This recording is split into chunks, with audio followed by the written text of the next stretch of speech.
Pilay, pilay, pilay! Pilay, pilay, pilay! Kawawang pilay! Pilay!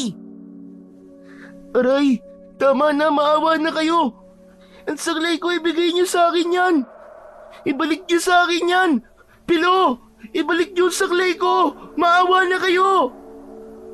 Ayoko nga. Sa amin na to, no? Pagpagawa ka na lang ng bago. Pilay ka na nga eh. Nangaagaw ka pa ng kalaro. Saka bulok naman tong laruan mo eh. Hindi naman ah. Nagtitinda lang naman ako ng mga laruan. Akin ang saklay ko. Bakit ba kayo nakikialam? Habulin mo muna ako kung kaya mo. Kunin mo sa akin to. Sige nga, paano ba tumakbo ang isang pilay? Sige na, maawa na kayo. Ibalik niyo na sa akin ang saklay ko, nakikiusap ako. Habulin mo nga muna ako at kunin mo sa akin kung kaya mo. Tama na! Tama na, ano ba? Baka masira ang saklay ko! Ang may 10 taong gulang na si Buloy ay pilit na inaagaw ang kanyang saklay sa grupo ni Pilo. Nagtatawanan ang mga kasamahan nito habang pinahahabol siya sa gitna ng mabatong kalsada. Walang gustong umawat kahit nakikitang nakalugmok na siya sa lupa. Tinitiis niya ang sakit ng pagtama ng bato sa kanyang tuhod. Hindi rin niya ipinapakita ang mga luhang pumapatak sa kanyang mga mata. Ipinagdasal na lamang niya na sana ay umuwi ang kanyang ama at makita siyang pinagtutulungan na naman ng mga kasama ni Pilo. Pero kahit ang kanyang ama ay tutol sa paglalayas niya ng bahay, kaya siguradong imbis na paghihinuyo ay sermon pa ang aabutin niya sa kanyang ama. Tumakas lamang siya sa kanyang inang buntis para lang magtinda ng mga laruan na gawa sa kahoy. 7 taong gulang pa lang siya noon nang matuto siyang gumawa ng laruan, hanggang sa kinahiligan na niya at ginawa na niyang hanap buhay para makatulong kahit papano sa kanyang mga magulang. Pakiramdam niya ay isa siyang walang silbing anak kung mananatili lamang siyang nakatambay sa kanilang bahay. Kahit ang kapalit ng kanyang pagsisikap na magkaroon ng sariling pera ay ang pangungutya naman ng kapwa niya bata. Katulad na lamang ngayon na bigla na naman siyang ginulo ng mga ito habang malapad ang ngiti sa mga labi ng mga ito na pinagtutulungan siyang paglaruan. Pinagpasapasahan ang kanyang saklay na alam naman ng mga ito na dito lang siya umaasa para makapaglakad at makatayo. Nakikiusap naman ako sa inyo. Ibigay niyo na sa akin ang saklay ko. Bakit ba kayo nanggugulo? Heto ba ang kailangan mo, ha? Umiyak ka muna, batang pilay. Bago ko ibigay sa ito. Ang tigas naman kasi ng ulo mo, no? Hindi ba ito sabi ko sa'yo, bawal kang magtinda sa teritoryo ko. Akin ang kalsadang to. Wala kang pag-aari sa baryong to, Pilo. Kaya huwag kang magmagaling. Kahit na kailan, hindi ako iiyak para sa'yo. Sino ka ba para katakutan ko? Hindi ako natatakot sa'yo, baka akala mo isa ka lang batang walang silbi at sakit ng ulo ng mga magulang. Aba, sumasagot ka. Gusto mong basagin ko yung pagbumukha mo sa suntok ko? Baka isang suntok ko lang sa'yo eh. Umiyak ka na dyan eh. Hindi ako iiyak sa'yo kasi wala naman akong ginagawang masama sa inyo eh. Bakit ba palagi na lamang niyo akong inaasar? Wala naman akong ginawang kasalanan sa inyo ah. Saka hindi ako natatakot sa suntok mo. Ako lang naman ang kaya niyo eh. Humanap kayo ng katapat niyo.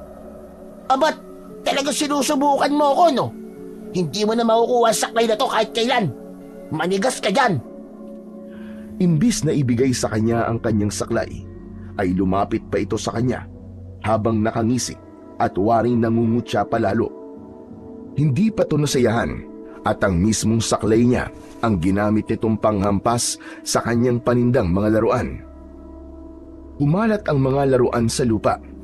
Kinuha ang kanyang panindang trak-trakan na gawa sa kahoy. Sinipa-sipa din yun sa kalsada habang dinudurog ng paa. Parang pinipiga ang kanyang dibdib sa galit. Pero wala siyang magawa dahil hirap siyang tumayo nang wala ang saklay niya. Nanginginig ang kanyang kamay habang pilit na pinupulot ang mga nasira niyang laruan, pero halos tinatamaan ang kanyang kamay ng paa ni Pilo. Tama na! Tama na sabi! Tama na! Ang sasama nyo! Wala kayong mga puso! Ay, iiyak na yan! Iiyak na yan! Iiyak na yan! Patuloy lang ang mga ito sa pagsira sa kanyang mga paninda. Ang hindi niya kinaya ay nang baliin na ni Pilo ang kanyang saklay. Narinig niya ang tunog ng pagkaputol ng kanyang saklay. Para siyang mababaliw sa galit dahil matagal niya nang ginagamit yun. Hindi na nga niya napigilan pa ang kanyang sarili nang dahil sa labis na galit. Dumampot na siya ng bato sa kanyang tabi at pinagbabato niya ang mga ito. Tinamaan si Pilo sa kilay at umagos ang dugo nito sa mga mata. Galit na galit si Pilo dahil sa ginawa ni Buloy. Kaya lumapit ito sa kanya at sinakal siya at pinagsisisipa siya sa kanyang tiyan. Halos mamilipit siya sa sakit. Pero mas nag-alala siya sa kanyang saklay at sa kanyang paninda. Malupit ang mundo para sa kanya. Pakiramdam niya ng mga sandaling yon ay pinabayaan na siya ng Diyos. Bakit nito hinayaang masaktan siya?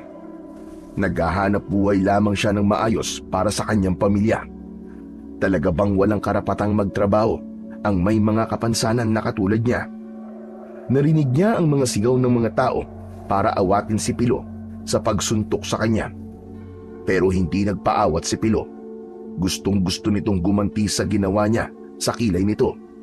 Maya-maya pa ay dumating na ang kanyang ama. Nagmamadali itong lumapit sa kanya at itinulak nito si Pilo. Bumagsak ito sa mabatong kalsada habang dinuduro ng kamay nito. Talagang masama ang ugali mong bata ka! Pati ang anak ko, pinagtutulungan nyo! Makakarating talaga to sa ama mo! Magrereklamo ako, Mang Gusting. Tignan niyo ang ginawa ng anak niyo sa akin. Ako ang magsusumbong sa tatay ko dahil pumapatol kayo sa bata. Dahil sumusobra ka ng bata ka. Palagi na lamang ang anak ko pinagdidiskitaan nyo porke walang laban sa inyo.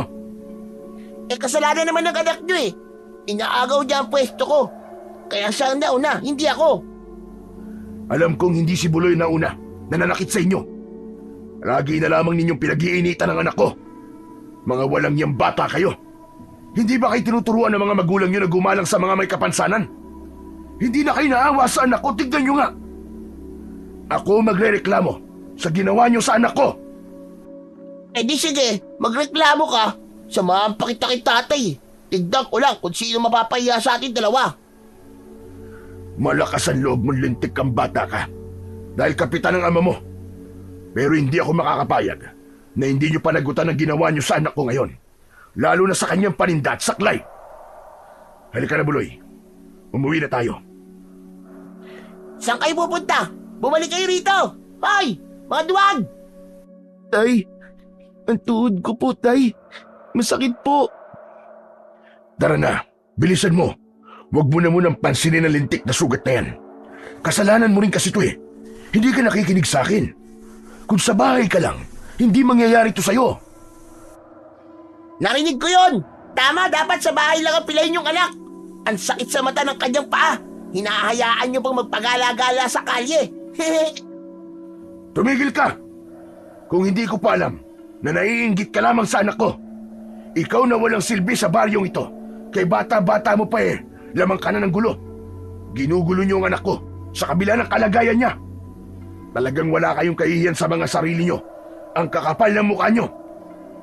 Ito ang sinasabi ko sa inyo. Kapag naulit pa ito, pasensyahan na tayo. Hindi ko na ito palalampasin. Aba, nagbabanta ka, Mang Gusting ha? Tay, tara na po. Paano na po ang paninda ko, pati po ang saklay ko? Wala na po akong magagamit. Wala na tayong magagawa sa bagay na yun, anak. Ang tigas din kasi ng ulo mo eh. Hindi na kita gagawa ng saklay. Para may dahilan ka naman natili sa bahay. Gusto mo pang umabot sa ganito? Na palagi ka napapahiya? Hihintayin mo pa yatang ako mapaaway ng dahil sa'yo eh. Bago ka tumigil. Wala nang nagawa si Buloy nang bigla siyang buhati ng kanyang ama. Iniwan nila si Pilo na nagbabanta ang mga tingin. Nahabol sila ng tanaw. Kitang-kita niya kung paanong itinapon ni Pilo ang kanyang paninda sa gilid ng kalsada. Isang bagay na hindi niya maintindihan kung bakit galit na galit sa kanya si Pilo, kahit wala naman siyang ginagawang masama sa mga ito. Pagdating nila sa bahay ay nakita niya ang nag-aalala niyang ina na si Aling Laura. Himas-himas nito ang malaking tiyan dahil sa pag-aalala. Ibinaba siya ng kanyang ama sa bangko na gawa sa uway. Sa harap ng naluluwa niyang ina, nakita nito ang dugo sa tuhod niya, kaya nagmamadali itong pumasok sa loob ng kwarto nito para kumuha ng igagamot para sa kanyang sugat. Lumuhod naman ang kanyang ama sa kanyang harapan habang kinakausap siya nito. Siguro naman makikinig ka na sa akin ngayon, Buloy. Pagkatapos ng mga nangyari sa iyo kanina, hindi ka na magpipilit maglako ng walang kwenta mong laruan sa gilid ng kalsada. Hindi, Tay. Hindi po walang kwenta mga laruan na tinitinda ko. Dahil sa mga gawa ko po, marami mga kaedad ko po nakakaranas na magkaroon ng laruan na hindi kailangan gumastos ng malaking halaga para lang magkaroon sila nun. Dito po ako masaya, Tay. At kahit paano po nakakalimutan ko po ang lungkot sa nangyayari sa akin. Bakit hindi niyo ako maintindihan, Tay? Ayoko po maging pabigat sa inyo, Tay. Pakiramdam ko po kasalanan ko pa yata na maging ganito ako. Anak, kahit kailan, hindi ka naging pabigat. Bakit ka ba nag-iisip ng ganyan? Ginagawa ko lang ito para sa iyo dahil ayoko makitang nasasaktan ka. Masakit yun para sa amin, anak. Huwag po kayo magkunwari, Tay. Alam ko pong pabigat lamang po ako sa inyo ni Nanay. Ito lamang po magagawa ko para makatulong sa inyo Tapos po pinagbabawalan niyo pa ako. Ano na lang po ang pwede kong gawin, Tay? Hindi sila magiging dahilan ng pagtigil ko. Bakit po ba kailangan kong umiwas sa kanila? Dahil masakit sa amin ng mga magulang mo ang makita kang ginaganyan ng kapwa mo bata, anak. Para akong unti-unting pinapatay. Masakit yun, anak. Sana'y naiintindihan mo kung anong nararamdaman ko, namin ng nanay mo. Nakikiusap ako sa iyo, anak. Gawin mo na ang lahat. Basta, wag lang ang pagtitinda. Ano po ba ang mahalaga sa inyo, Tay? Ang nararamdaman po ba nyo? O ang nararamdaman ko? Hindi ko po kayo maintindihan Ang gusto ko po yung may ginagawa po ako para sa inyo. Yung may silbi po ko. Huwag nang matigas ang ulo mo, anak. Hindi ka na pupunta sa bayan. Hindi ka na rin maglalako ng mga laruan. Ayoko nang maulit ang ganito. Hindi ko alam kung ano ang magagawa ko sa mga batang yun, anak, kapag naulit pa sa'yo yan. Kung hindi ako dumating dun baka kung napano ka na Sila lang naman po ang problema, Tay. Paano po ang pangarap ko na makapaglaro ng mga laruan na nanggaling po sa sarili kong pinagpaguran? Hindi na nga po ako nakapag-aral Pati ba naman to? Mawawala pa sa akin? Anak, ako pa rin ang masusunod sa pamamahay na ito. Iniingatan lang kita. At wala ka na magagawa pa ron. Hindi ka na aalis ng bahay na to. Yun ang tama. Hindi na nagawang makipagtalo pa ni Buloy sa kanyang ama dahil umalis na ito sa kanyang harapan. Alam niyang umuwi lang ito mula sa pinagtatrabahong construction site para lang siguraduhin nasa bahay lang siya. Kaya lang ay yun nga ang dadatnan nito, kaya mas lalo itong maghihigpit na sa kanya. Alam niyang hindi nagbibiro ang kanyang ama at wala siyang magagawa roon kapag nakapagdesisyon na ito. Hindi lang niya maiwasang hindi sumama ang kanyang loob dahil wala na siyang kailangang gawin. Nakuyom na lang niya ang kanyang kamao nang maalala ang ginawa sa kanya ng grupo nila Pilo. Napatanaw na lamang siya sa bintana ng kanilang balkonahe. Nang bumalik naman ang kanyang ina na may dala ng gamot para sa kanyang tuhod, ay hindi ito nagtanong tungkol sa mga nangyari sa kanya. Alam niyang naawa sa kanya si Aling Laura, pero maging ito ay ayaw din na lumalabas siya ng kanilang tahanan. Hanggang kinagabihan ay hindi dinalaw ng antok si Buloy. Nakatanaw lamang siya sa kanyang bintana habang panayan tulo ng kanyang mga luha mula sa kanyang mga mata. Pinagmasdan niya ang kaliwa niyang paa na may diferensya. Maikli ang kanyang paa at ayon sa mga doktor na sumuri sa kanyang paa ay wala na talagang pag-asa na makalakad pa siya. Isa raw sakit yun na polio. Kahit papaano naman ay may isa pa siyang paa na natitira na ginagamit niyang pantapak sa lupa na nakaalalay sa kanyang saklay. Talaga po bang hanggang ganito na lamang ang buhay ko? Jesus? Bakit ako po? Bakit ako po ang kailangang maging ganito? Marami naman pong masasamang bata dyan eh. O di kaya, yung mga halangang bituka na mas kailangang mapilay. Pero bakit ako po? Sana, hindi na lamang po ko'y sinilang sa mundo. Kung pahihirapan lang din naman niyo ako. Naramdaman ni Buloy ang pagtaas ng mga balahibo niya sa katawan nang sisihi niya ang Panginoon. Kaya naman, lihim niyang binawi ang kanyang mga sinabi. Narinig niya ang yabag ng paa ng kanyang ama papalapit sa kanyang kinaroroonan. Kaya nagmamadali siyang nagpunas ng kanyang mga luha. Hindi niya tinitignan ang kanyang ama dahil masama ang kanyang loob dito. Anak, hindi ka raw kumain kanina. Alam kong masama pa rin ang loob mo sa akin. Pero sana naman anak, intindihin mo naman ang nararamdaman ko. Hindi ka pabigat sa akin. Sa amin ng mama mo. Dahil anak ka namin eh. Ako ang dapat na bumubuhay sa'yo. Kaya hindi mo na kailangan pang magtinda ng laruan para sa amin, anak. Mas lalo lang kami mahihirapan kung papayagan ka naming umalis ng bahay. Kaya sige na, anak. Kumain ka na. Wala po akong ganang kumain. Talaga bang masama kami para sa'yo, Buloy? Talaga bang mas mahalaga pa sa'yo ang pagtitinda mo kaysa sa mga sinabi ko? Tay, iba po kasi ang saya ko kapag may mga batang bumibili po sa mga pinaghirapan kong laruan eh. Nawawala po ang bigat sa dibdib ko. Kaya nalulungkot po talaga ako na kailangan ko pong itigil ang aking pagtitinda.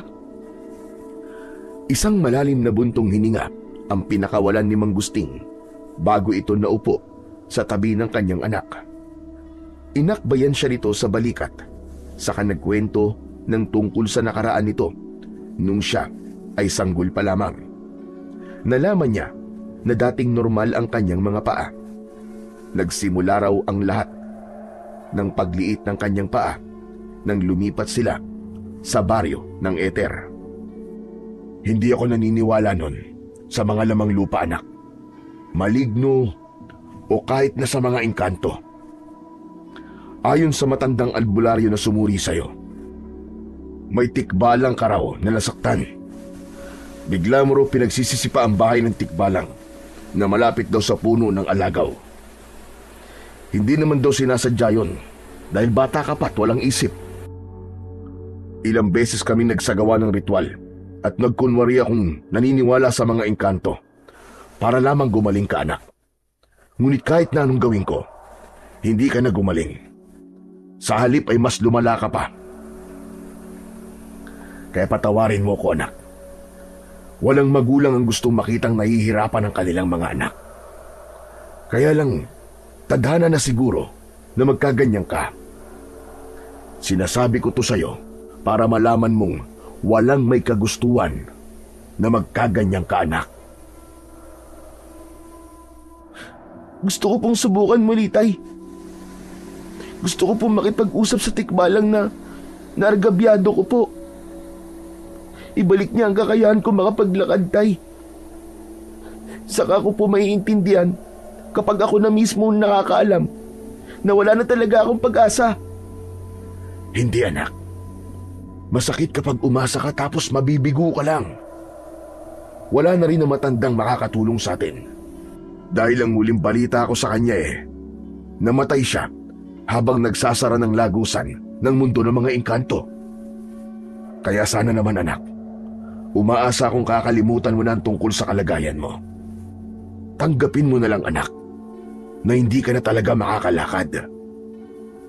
Kung may magagawa po akong paraan, Tay, hindi po masamang umasa at mangarap.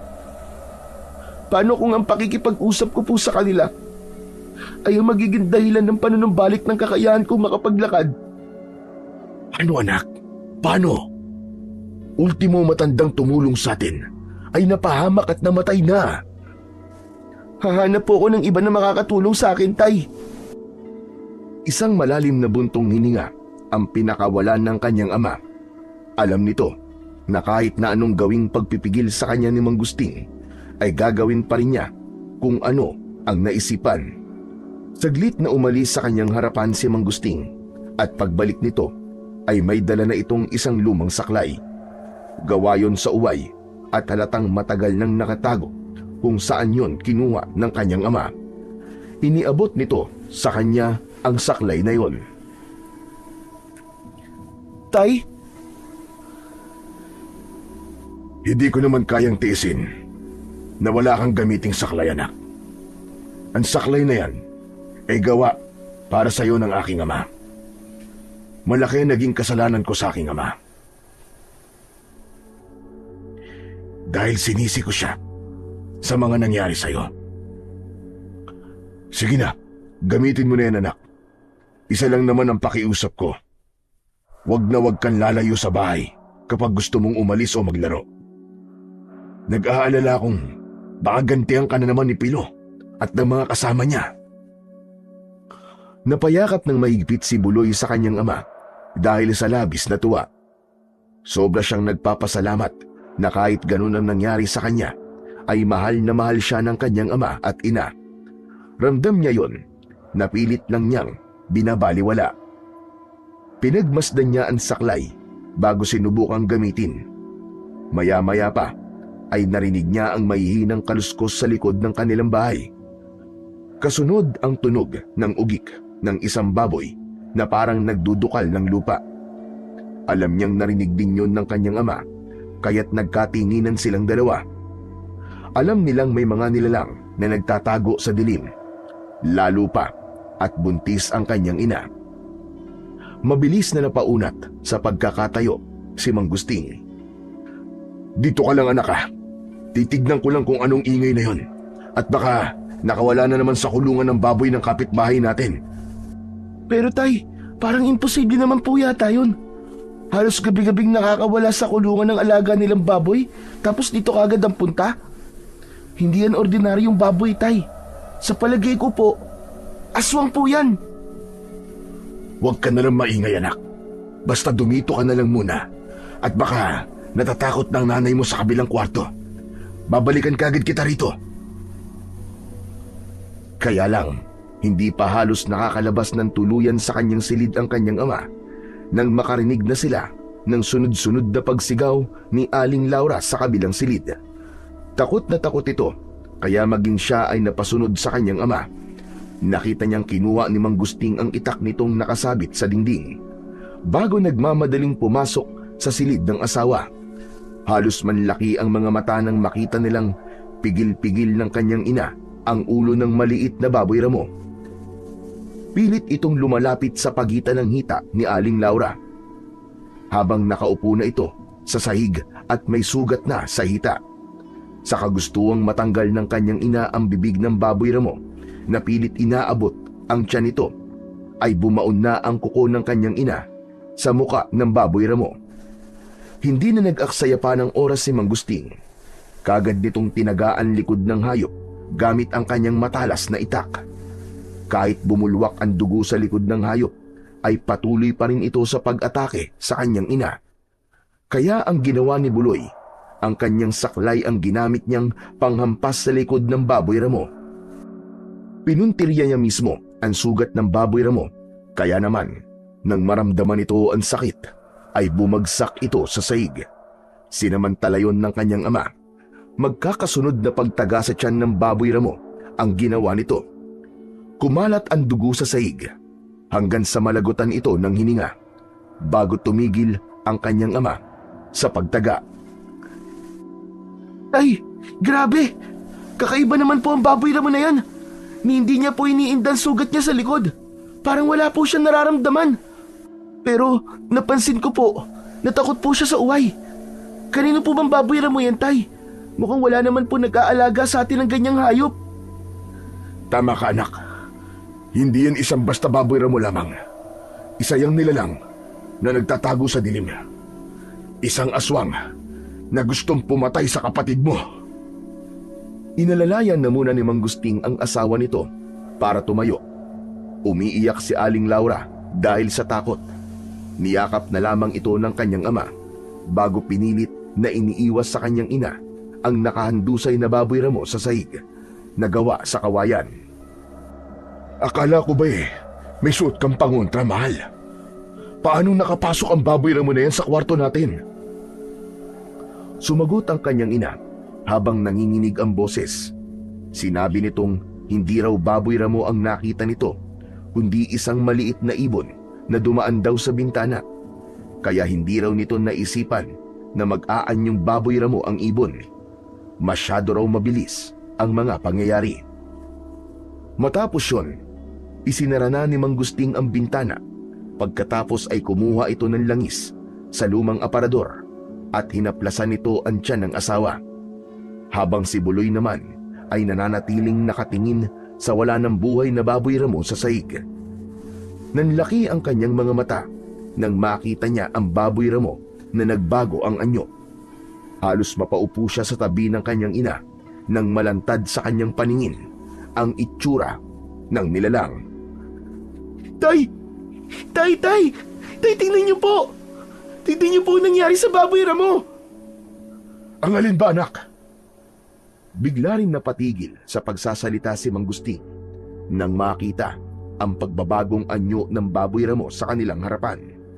Nagtaasan ang kanilang mga balahibo sa katawan nang makilala ang batang nagmamay-ari ng katawan ng baboy ramo. Hindi siya maaaring magkamali. Ito ang batang kasama ni Pilo habang binubuli siya. Namumutla ang labi ng kanyang ama nang tumingin siya rito. Tay! Tay, tao po napatay natin! Hindi siya hayop! Ano pong gagawin natin, Tay? Sandali, huwag ka mataranta, anak. Ayaw gumana ng isip ko.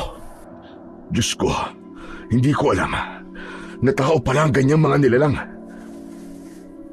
Tay, makukulong po tayo nito kapag nalaman po nila na napatay po natin ang kaibigan ni Pilo. Walang maniniwala po sa atin na aswang ang napatay natin. Hindi, anak. Hindi nila malalaman. Alam ko kung anong nilalang ang napatay natin. Wala tayong kasalanan.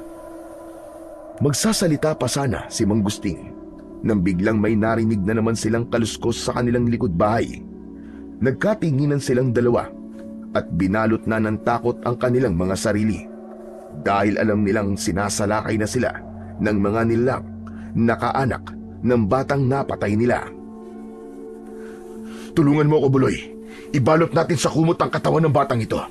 At kahit anong mangyari, walang makakaalam nito hanggat hindi natin napapaniwala ang mga tao na totoong may aswang sa baryong ito. Diyos ko, ano ba itong nangyayari? Alam ng Diyos na hindi ko kayang pumatay ng tao. Si Aling Laura ang kumuha ng kulay pulang kumot. Pinagtulungan nilang buhatin ang katawan ng batang lalaki. Pero nagulat sila nang bigla itong nagbalik sa dating anyo bilang isang baboy ramo. Saktong pagpasok ng malaking baboy ramo sa loob ng kanilang bahay, nakita nito ang patay na katawan ng maliit na baboy ramo. Mabilis itong sumugod sa kanila habang panay ang ugik na parang galit na galit. Ngunit mabilis ang kanyang ama.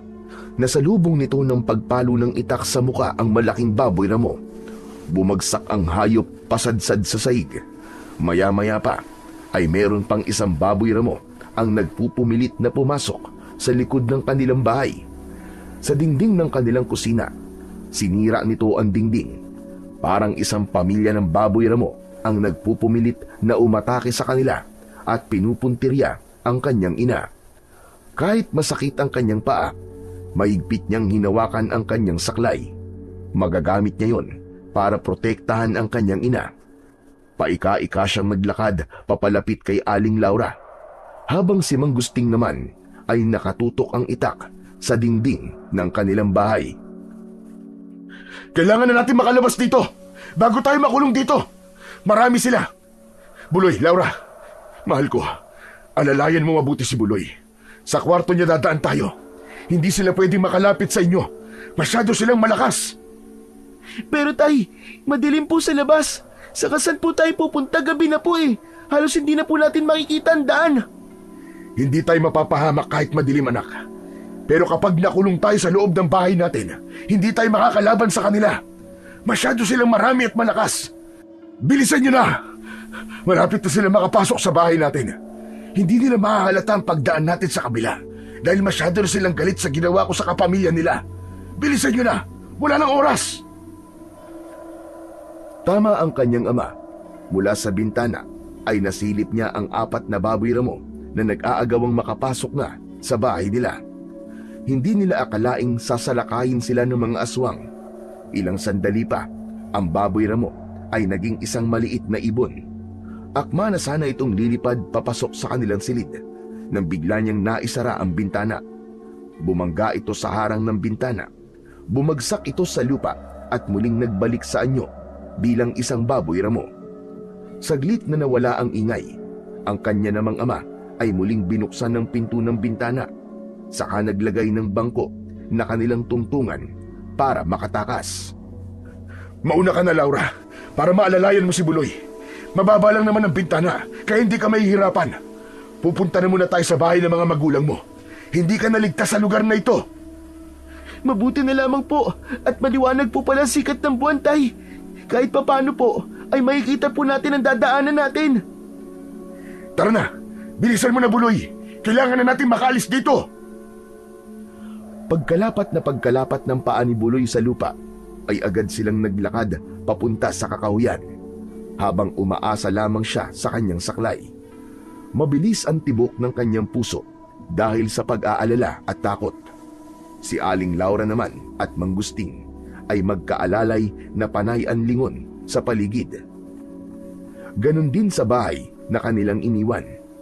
Hindi napapansin ng mga baboy ramo na wala na sila sa loob ng kanilang tahanan.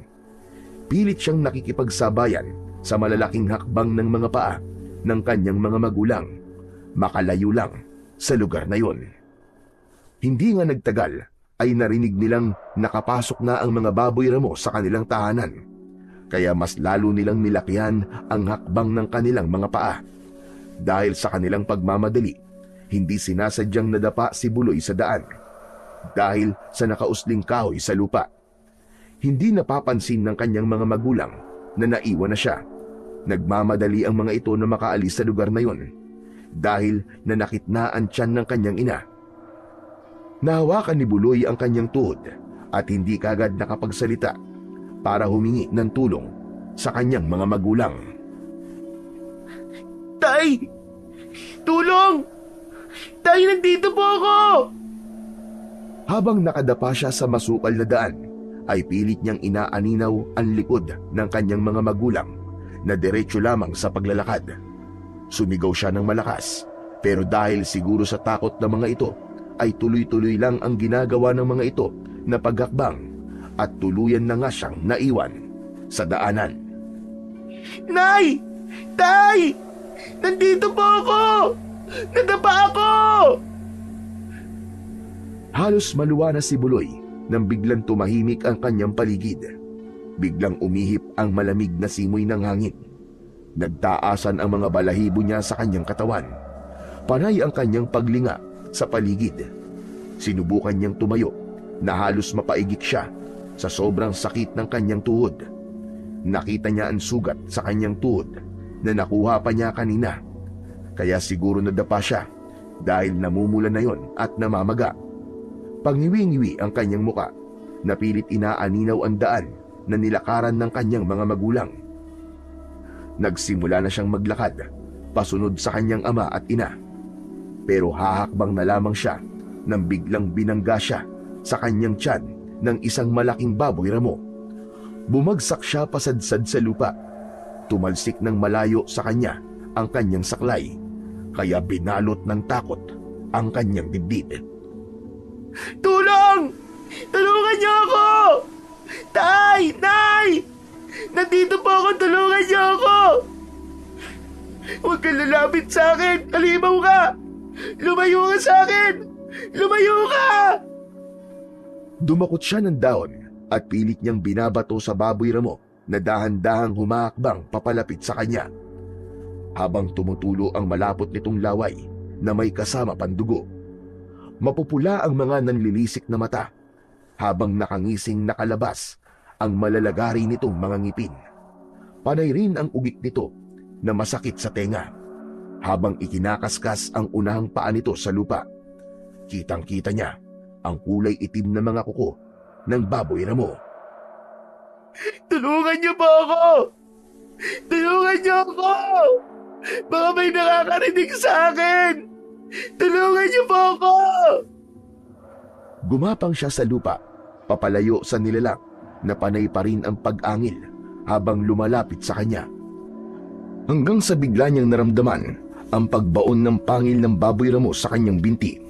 Isang ubod lakas na pagsigaw ang kanyang ginawa, kasabay ng pag-iyak na parang yun na ang kanyang katapusan. Pero pinilit niyang abutin ang kanyang saklay. Nang mahawakan na niya ang kanyang saklay, malakas niya yung ipinalo sa mukha ng baboy ramo na nakasubsob pa rin sa kanyang binti. Paulit-ulit niya yung pinalo ng malakas hanggang sa makabitaw ito sa pagkakakagat sa kanyang binti. Nang makakita siya ng pagkakataon, ay pilit siyang tumayo para makalayo sa lugar na yon. Pero natigilan siya nang makita niya ang isang baboy ramo na nakatayo sa unahan ng kanyang daan, kasama ang iba pang maliliit na baboy ramo. Alam na niyang kapag ganun lamang ang laki ng baboy ramo, ay isang bata yon na aswang. Sabay-sabay na napasugod sa kanyang kinatatayuan ang mga baboy ramo. Lumaban siya at hindi siya nagpakita ng takot sa mga ito. Iwinasiwas niya ang kanyang saklay sa ere at tinamaan niya ang katawan ng mga kalaban. Bumagsak ang mga ito sa lupa, pero para itong mga gutom na halimaw na kagad na bumangon para atakihin siya. Sa kakaatras niya ay natungtungan niya ang paa ng isang matandang lalaki na walang malay. Nakita niyang maraming sugat sa katawan ng matanda habang nakahandusay ito sa lupa. Walang damit pang itaas ang matanda. Yakap nito ang isang uri ng latigo na may tinik sa tali. Gigisingin niya sana ang matanda, pero nilukso na siya ng baboy ramo. Sakto, nahawakan niya ang latigo at yun ang ginamit niyang panghagupit sa katawan ng baboy ramo. Tinamaan ito ng latigo sa liig. Nakita niyang nagkaroon ng malalim na sugat sa katawan. Bumagsak ito sa lupa habang nagkikikisay ang katawan. Sige! Kala mo lumapit kayo ngayon! Hindi ko kayo uurungan, mga walang iya kayo, mga aswang kayo! Pati ako gusto niyong lapain! Sige! Lumapit kayo! Kung ayaw niyo magkapira-pira sa mga katawan niyo! Napaatras sa paghakbang ang mga nilalang na umatake sa kanya. Takot na takot ang mga ito sa hawak niyang latigo. Maya-maya pa ay kumaripas ang mga ito sa pagtakbo. Saka lang naramdaman ni Buloy ang panghihina at pananakit ng kanyang tuhod. Napaupo siya sa lupa sa tabi ng matandang lalaki na nakahandusay pa rin at wala pa ring malay. Sariwa ang dugo na lumalabas sa noo nito. Kaya lang, mahirap para sa kanya ang alalayan nito dahil sa kalagayan niya. Akma na sanang gigisingin niya ito nang bigla itong gumalaw at umungol. Lolo! Lolo! Gising! Bumangon po kayo, Lolo! Ligtas na po kayo! Lolo, sige na po. Bumangon na po kayo. Hindi ko po kayo kayang alalayan, Lo. Kailangan po nating umalis sa lugar na to. Gising na po! Nang makita niya na hindi nito kayang kumilos, ay naghanap siya ng mahihingan ng tulong. Kahit ang kanyang mga magulang ay hindi pa rin bumabalik. Talagang hindi nito napansin na hindi na siya kasama ng mga ito. Maya-maya pa ay bumangon ang matandang lalaki. Sa pusa po nito ang noo na may sugat, saka nagtatakang napatingin sa kanya. Anong ginagawa mo rito? Makakaalis ka na. Sige na. Hindi mo ba alam na maraming naglalabas ang mga aswang ngayon dahil sa pula ang buwan? Kaya nga po ako nandito, Lolo eh. Tumakas kami ng mga magulang ko sa bahay namin at hindi po sinasadyang naiwan nila ako. Sakto naman po na nakita ko kayo. Kailangan niyo po ng tulong kaya hindi ko po kayo iniwan. Habang nakikipaglaban po ako sa mga aswang ay nagamit ko po ang latigo niyo. Lo, kaya niyo na po bang tumayo? Kaya ko. Kung ganon, sa kabila pala ng kapansanan mo, ay nagawa mong lumaban sa kanila. Pambihirang katapangan rin naman ang ipinakita mo, no? Hindi mo ba naisip na masyadong delikado ang ginawa mo? Hindi sila mga ordinaryong aswang, iyo, dahil hindi sila mga taga rito. Po, pero... Tara, sumama ka sa akin. Mas mahirap kapag bumalik sila. Sa nakikita ko may sugat ka sa iyong binti. Kagat marahil yan ng mga aswang. Ipapaliwanag ko sa iyo ang lahat. Kung hindi ako nagkakamali, ikaw yung batang madalas kong makitang pinagkakaisa ng mga bata sa kalye. Ngayon naman, iniligtas mo ko. Maraming salamat sa iyo, iyo.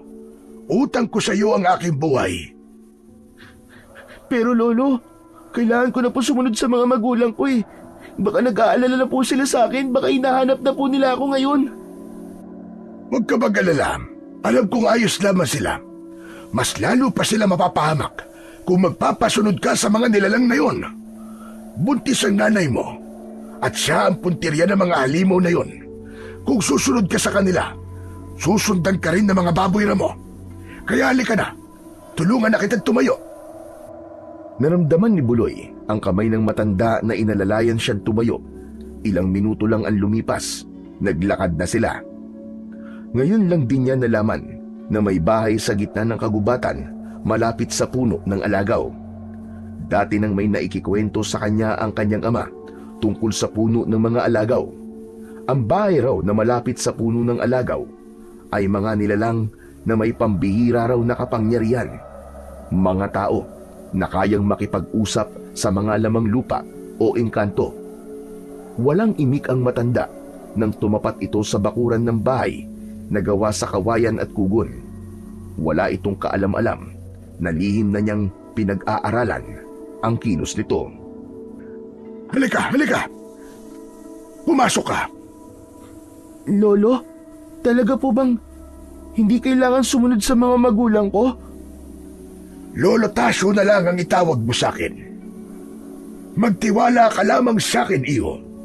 Saka, matagal na kitang sinusubaybayan eh. Gusto kitang tulungan dahil alam ko na ikaw ay isang mabuting bata. Sige na, maupo ka na at ikukuha lang kita ng gamot. Masyado ring malalim ang sugat ko sa noo, kaya kailangan ko muna itong malinisan. Lolo Tasyo, ano po ba kasing nangyari sa inyo? Pinigilan ko mga baboy ramo na umatake sa bahay nyo. Kaya lang ito, nadisgrasya ako. Palibasa kasi matanda na ako, kaya konting bangga lang sa katawan ko Ayun, bumagsak agad ako sa lupa. Mabuti na lamang talaga at dumating ka. O sige, saglit lang maiwan na muna kita rito. Lolo, ang latigo pong ito, saan ko po ito ilalagay? Oo nga pala. Akin na at itatago ko muna sa silid ko. Ang astig po ng latigo niyo, Lolo. Ginamit ko po yan kanina At ang dami pong mga halimaw na pabagsak ng sandata nyo. Minana ko pa ito sa aking mga ninuno. Talagang ginawa ito para kalabanin ang mga tamawo. Nakangiting paliwanag ng matanda habang papasok ito sa silid nito. Naiwan naman si Buloy na iginala ang kanyang paningin sa paligid ng balkonahe. Ilang sandali pa ay bumalik na ang matanda. Dala nito ang maliit na basket na may mga laman na maliliit na bote na may iba't ibang kulay ng likido sa loob. Inilapag ng matanda ang basket sa ibabaw ng lamesa na gawa sa kawayan. Tiisin mo lang ang apdi nito sa sugat mo. Siya nga pala, kaya kita isinama rito dahil gusto kitang tulungan. Tulong? Para saan po? Para makalakad ka. Nakita ko ang paghihirap mo kahapon. Sa nakikita ko ay karapat-dapat ka para sa tulong na ituturo ko sa iyo. Pero ikaw pa rin ang gagawa ng paraan para makuha ang sapatos ng tikbalang. Lolo, huwag niyo na pong patagalin kung ano man po yun. Kung makakatulong po yan para makalakad po ko, gagawin ko po ang lahat para matupad po yun. Sige na po, Lolo, gawin na po natin. Teka! Makinig ka muna sa akin. May kapalit yun. Kaya mo bang gawin ang misyon kapalit ng kakayahan mo uling makalakad? Kahit na ano pa po yun, Lo. Gagawin ko po. Tila nabuhay ng loob si Buboy nang marinig niya mula kay Lolo Tasyo na may posibilidad siyang makapaglakad ulit. Kahit medyo kinakabahan siya sa kapalit na sinasabi ng matanda, ay hinintay niyang magsalita ulit ito habang ginagamot ang kanyang sugat. Kailangan nating mahanap ang lugar kung saan direktang nasisikatan ng buwan at ng araw. Isang makapangyarihang puno na madalas na gawin lagusan ng mga engkanto. Ang sapatos mismo ng tikbalang ang kailangan mong makuha. Kailangan yon para mabigyan ka ng kapangyarihan na makapaglakad muli. Subalit ang kapalit nun, kapag nakuha mo na ang sapatos, ay kailangan mapatay mo ang mga aswang na tumakas sa kabilang mundo. Ang mga aswang na tamawo. Tumakas? Paanong nakatakas sa mundo nila ang mga tamawo, Lolo? Ang mga aswang na kung tawagin ay tamawo, sila ang mga aswang na may kakayang magpapalit-palit ng anyo para lang makapambiktima ng tao. Kailangan maibalik sila sa kanilang mundo bago pa mahuli ang lahat.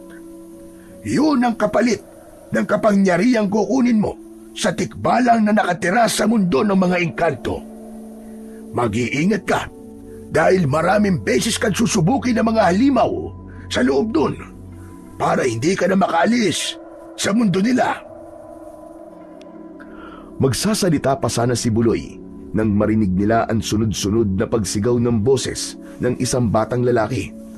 Humihingi ito ng tulong sa labas. Nahawakan kagad ni Buloy ang kanyang saklay at sinilip ang batang umiiyak sa labas ng bakuran ng matanda. Ganun na lamang ang gulat ni Buloy nang makilala na si Pilu pala ay pinapalibutan na ng mga aswang na tamawo. Sa pagkakataon yun ay hindi isang baboy ramo, kundi isang itsura ng isang tamawo na puting-puti ang balat at mahaba ang puting buhok na handang lumapa kay Pilo. May dugo na ang balat ni Pilo na mula sa kalmot ng mga aswang na tamawo. Inilabas pa ng isa ang malaahas na dila nito para lantakan na si Pilo. Tulong! Tulungan niyo ako! Buloy! Nakikiusap ako! Tulungan mo ako, Buloy! Pabayaan mo siyang lapain ng mga aswang. Ayaw mo nun. Makakaganti ka na sa kawalang nyaan niya sa'yo. Dapat lang sa kanya ay mamatay. Masama ang ugali ng batang yan.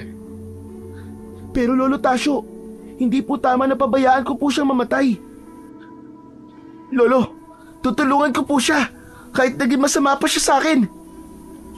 Narinig niya ang bahagyang pagtawa ni Lolo Tasyo.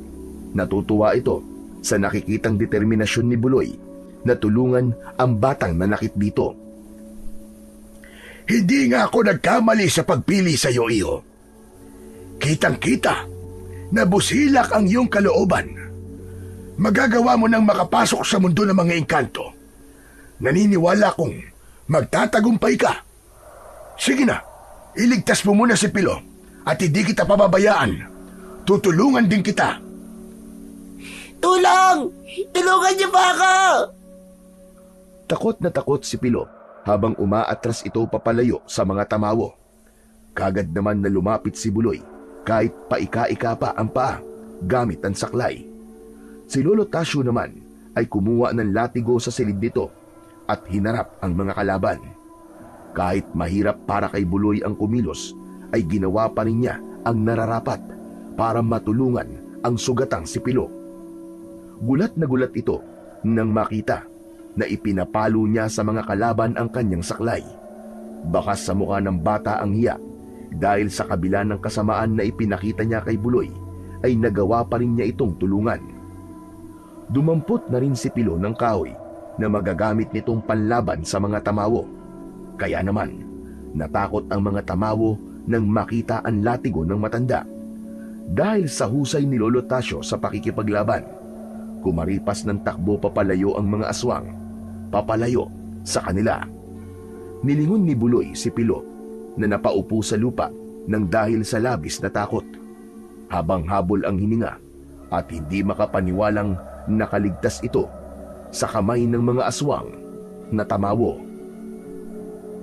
Halika, Pilo! Kumapit ka sa braso ko! Kailangan mo tumayo! Bilisan niyo at baka mamaya ay bumalik ang mga halimaw na yon. Hindi ko alam kung bakit target na nila mga kabataan ngayon. Alam mo ba, Pilo, na ang pangunahing pagkain ng mga tamawo ay ang mga batang masasamang ugali. Yung magaling mang-asar sa kapwa nila at nang aapi ng mga kapwa bata. Mabangong mabango ka sa mga nilalang na yon. Lolo Tasyo naman tinatakot niyo pa po yata si Pilo Aba, hindi ko siya tinatakot. Dahil totoo ang sinasabi ko. Ang kinakain ng mga tamawo ay ang mga batang may hilig mambuli ng kapwa nila bata. Masasamang enerhiya ang totoong habol nila sa kanilang biktima. Dahil yun mismo ang magpapalakas sa kanilang kapangyarihan. Naniniwala po ako sa inyo, Lolo. Ang totoo, hindi ko po alam na mga aswang ang batang nakasama ko. Marami po silang napatay na bata. Hindi ko alam na binabantayan na pala nila ako. Tinuturuan nila ako maging masama para pagsapit ng gabi ay ako pala ang kanilang lalapain. Diyos ko, hindi ko po alam kung anong mararamdaman ko sa mga oras na to. Buloy, iyang-iya ako sa nagawa ko sa'yo. Patawarin mo sana ako. Hindi ko na yung gagawin sa'yo uli. Pinagsisisihan ko na ang mga nagawa ko. Hindi naman ako masyadong galit sa'yo, Pilo Sumamalan talaga ang loob ko. Pero wala na yun. Kalimutan na natin yun. Ang malaga ay alam mo na nagkamali ka. At hindi ka masyadong nasaktan ngayon. Hindi ka nakain ng mga aswang. Kaya nga Maraming salamat talaga, Buloy O siya, sige na. Gagamutin ko na rin ang sugat mo, Pilo. Mabuti na siguro na nakilala kita. Kahit papano may makakatulong na kay Buloy. Magtitiwala ako sa paghingi mo ng tawad sa kanya. O sige, ganito. Maaari bang samahan mo si Buloy na kunin ng isang mahalagang sandata laban sa mga aswang? Ha? Anong klaseng tulong naman po? Tulong na muli siyang makapaglakad. Talaga po bang kailangan ko pang isama si Pilo, Lolo Tasyo? Teka. Saan po ba ako isasama, Buloy? Dun daw, sa kabilang mundo. Pero hindi na kailangan. Lolo, kaya ko na pong pumunta sa lugar na yun na mag-isa. Teka. Ano ba pinagsasasabi yung kabilang mundo? Hindi ko kayo maintindihan Ang mundo ng mga engkanto, ang lugar ng mga aswang na tamawo na umatake sa iyo. Ibabalik ni Buloy ang mga aswang na yun sa mundo ng mga engkanto. Magagawa lang niya yun kapag nakuha niya ang sapatos ng tikbalang. Sige po, sasama po ako. Alang-alang sa naging tulong ni Buloy sa akin. Isa pa po hindi ko kayang tumayo na lamang sa isang tabi habang unti-unting pinapatay ng mga aswang na yon ang mga kabataang katulad ko. Kailangan po, may gawin din po ako. Sigurado ka ba, Pilo? Hindi ka ba napipilitan lamang? Matagal na po ako naging masama kay Buloy. Dito man lang po mabawasan ang sama ng loob na ibinigay ko kay Buloy. Tsaka yung mga nagawa ko po sa kanyang pananakit. Sige po, tutulong po ako. Tutulungan ko po si Buloy. Hindi makapaniwala si Buloy na ang dating bata na naghangad na bumagsak siya, ngayon ay makakasama pa niya at tutulong sa kanya. Halos maluwa-luwa siyang napakapit sa balikat ni Pilo bilang pagpapakita ng pasasalamat dito. Habang ginagamot ang sugat nito ng matanda, pansamantalang nakalimutan ni Buloy ang tungkol sa kanyang mga magulang. Sa puntong yun, ay hindi niya susubukang magpaalam sa mga magulang dahil alam niyang mahigpit yun na tututulan ng kanyang ama at ina. Tila nahulaan naman ng matanda ang tumatakbo sa isip niya. Kaya naman, tumayo ito at kinausap siya. Hindi ka magtatagal sa loob, Buloy. Kaya huwag kang masyadong mag-alala tungkol sa mga magulang mo. Alam nilang nasa maayos kang kalagayan. Maaaring sa ngayon ay hinahanap ka na nila. Pero gagawin mo ito para sa sarili mo at para sa kaligtasan ng mga kabataan sa kamay ng mga tamawo. Pagkatapos ng misyon nyo, gumawa kayo ng paraan para hindi maging masama ang mga kabataan. Kayo ang magpatunay na pwede bang maging magkaibigan ang dating magkaaway. Totoo po pala na mauunawaan lamang po ang pagkakamali kapag nagawa ng kabutihan ng taong minsang inapi. Ay, teka, sandali lang po, Lolo. Paano po kami makakapasok sa mundo ng mga engkanto? Mamaya, pagbilog ng buwan, susundan natin ang liwanag niya at sa punong direktang nasisikatan ng liwanag ng buwan, doon ako magsasagawa ng ritual para mabuksan ang lagusan. Tandaan nyo kung ano ang sadya nyo ron sa loob. Si Buloy lang ang may kakayang lumaban sa tikbalang. Kailangan niyang makuha ang sapatos ng tikbalang. Kailangan mo siyang matalo, Buloy. Pero Lolo Tasyo, paano po kung mabigo ako? Yung matalo po ako sa laban namin. May tiwala ako sa kabutihan ng puso mo, Buloy. At sa iyong kakayahan. Alam ko, magagawa mo siyang matalo. Diskarte lamang ang kailangan. Hindi tapang. Huwag kayong mag-alala. Nakabantay lang ako sa inyong dalawa ni Pilo. Napalunok ng laway si Buloy habang nakatingin sa mukha ng matanda. Nag-aalala siya sa kanyang kalagayan. Hindi niya magagawang lumaban ng patas sa isang nilalang na may immortal na kapangyarihan. Isang malalim na buntong hininga ang pinakawalan ni Buloy. Naramdaman naman niya ang kamay ni Pilo na tumapik sa kanyang balikat. Malaki ang maitutulong ng pagpunta natin sa mundo ng engkanto para muling makalakad ka, Buloy. Yun na lamang ang isipin mo. Tama ka, Pilo. Ayoko rin maging pabigat sa mga magulang ko. Gusto ko na talagang makalakad. Pero Pilo, nag-aalala rin ako sa kaligtasan mo. Ayoko naman na mapahama ka ng dahil sa akin. Gagawin natin ang lahat para makuha ang sapatos ng tikbalang. Huwag mo akong alalahanin. Isipin mo na lang na gagawin mo rin ito para sa kaligtasan ko at ng mas nakararami. Kung ganon, kailangan na nating umalis. Tara na, bago pa sumapit ang ating gabi. Kahit paika-ika ay pinilit pa rin na maglakad ni Pilo. Nakaalalay ito kay Buloy. Maya-maya pa ay iniabot ni Lolo Tasyo ang latigo kay Pilo. Dahil magagamit naman ni Buloy ang kanyang saklay para ipagtanggol ang kanyang sarili. Hindi mawala ang pag-aalala niya na baka hindi niya magawa ang misyon. Panay din ang buntong hininga niya habang naglalakad sa gitna ng kagubatan. Maya-maya pa ay huminto sila sa tapat ng puno ng alagaw. may mga alitaptap na lumilipad sa gilid ng dahon nito. Ito na ang tamang lugar para sa gagawing ritual. Mag-iingat kayo. Umaasa akong magtatagumpay kayong dalawa laban sa mga aswang at sa tikbalang. Kahit na anong mangyari, wag na wag kayong maghihiwalay na dalawa. Opo, Lolo Tasyo. Pilo, sigurado ka ba talaga nasasama ka sa akin? Hindi ka ba napipilitan lang? Buloy, kaibigan na kita ngayon. Sa laki ng tulong na ginawa mo sa akin, utang ko sa iyo ang buhay ko. Kaya wag mo na akong alalahanin.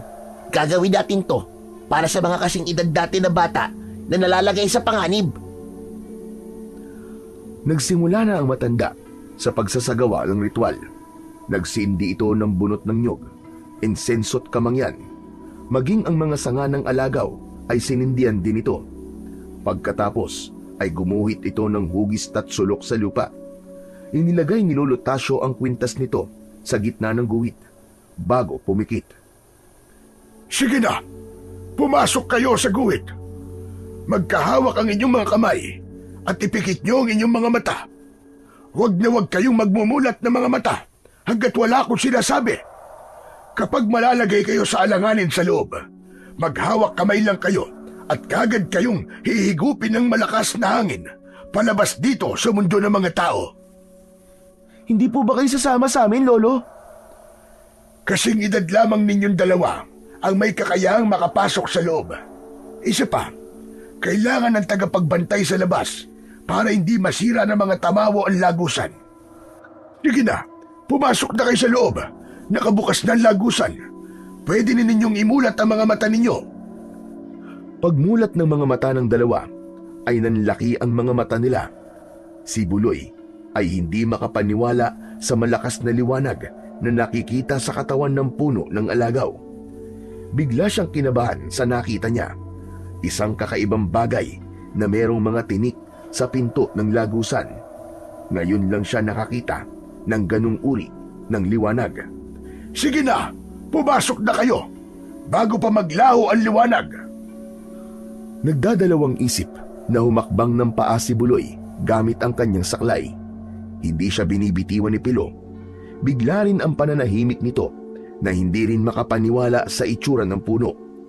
Pagpasok nila sa loob ay biglang nagsara ang lagusan. Nagkatinginan silang dalawa ni Pilo habang naglalakad. Iginala nila ang kanilang paningin sa paligid ng lugar. Tahimik at may mga hamog pa sa mga damo. Ang mga puno ay sagana sa kakaibang mga prutas. Libo-libo ang mga paru-paro na lumilipad at umiikot sa kanilang dalawa.